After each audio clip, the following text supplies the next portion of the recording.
What's up, everybody? This is Tanner from TameandBaseballFan.com. I've got a little bit of a fun story to talk about when it comes to baseball cards here.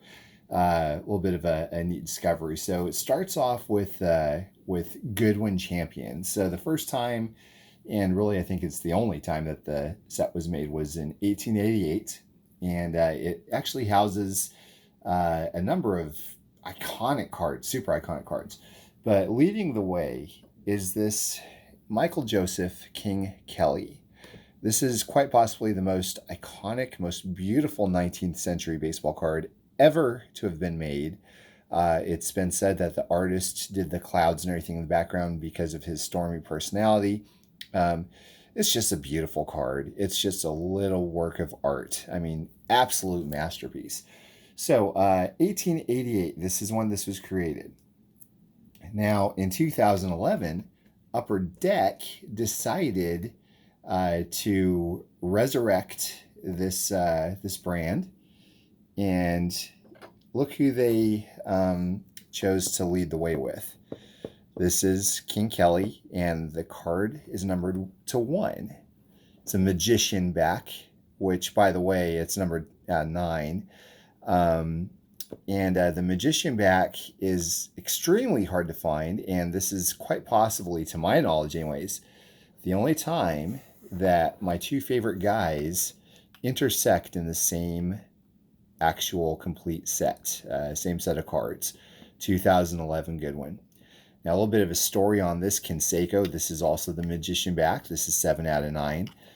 When I was a big time super collector of Canseco, I never even saw this up for sale.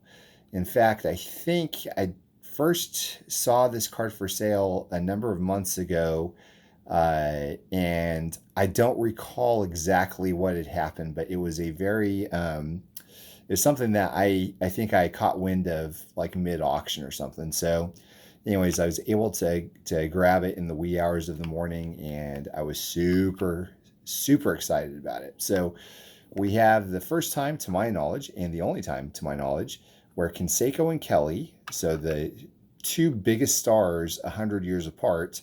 This is the biggest star of 1888. This is the biggest star of 1988 in the same set, with King Kelly being the flagship guy of the set. Really kind of a cool situation, but that's not where the story ends here. The one of one Canseco is has been locked up for probably years before I even got into the game. But I was fortunate enough to pick up this. This is the one of one presidential, and it's gold holographic foil. It is beautiful.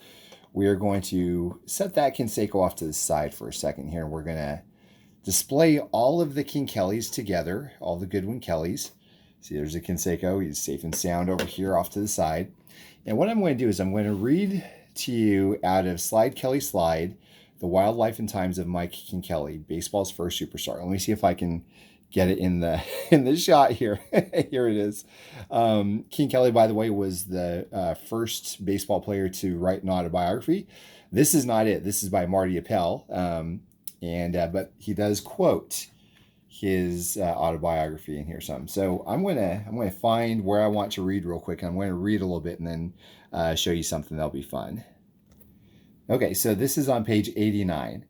It says, taking respite from the tension of the race, Cap Anson, through a local congressman, arranged for the White Stockings to visit the White House and meet President Cleveland when the club went to Washington on September 30th.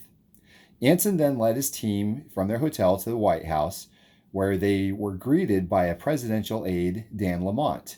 Kelly tells the story in his autobiography. And I'll probably not read all of this here, but let me go through part of this here. President Cleveland wore, and this is Kelly speaking right now, President Cleveland wore a Prince Albert coat, tightly buttoned, and he looked much stouter than the photographs we had seen of him that led us to believe. While Lamont was talking to him, Captain Anson was puzzling his brain for a few words to say suitable for the occasion. But the president didn't give him or any of us a chance for formal words. He was as affable and courteous as it was possible for a man to be. President Cleveland, this is Captain Anson of the Chicago Baseball Club, said Colonel Lamont. I am happy to meet you, Captain Anson. You have the Champion Ball Club, I believe. And this is where it gets interesting here, guys. Anson gripped his hand. Then I wish I had like an Irish accent, like thick Irish accent, but I don't. So, anyways, Anson gripped his hand. Then I was the second man, King Kelly, to be introduced. The president's hand was fat and soft. I squeezed it so hard that the president winced.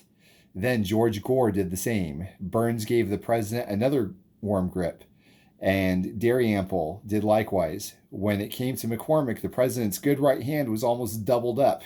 McCormick shook his hand warmly, so warmly indeed, that President Cleveland looked glad and happy when it was all over.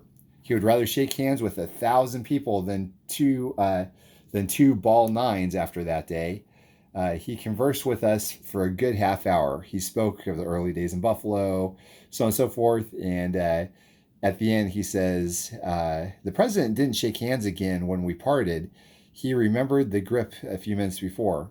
He wished us all good luck and prosperity. He impressed me as being a charming, courteous gentleman who has considerable backbone and democratic enough to be a democratic president of our glorious country. And the author of this book, Marty Appel, says, Kelly's tale may well explain why White House visits by baseball teams pretty much ceased to exist until the Nixon administration. How fun is that? So King Kelly might have had a lot to do with that. Now, let me show you something. This is kind of like the fun little reveal.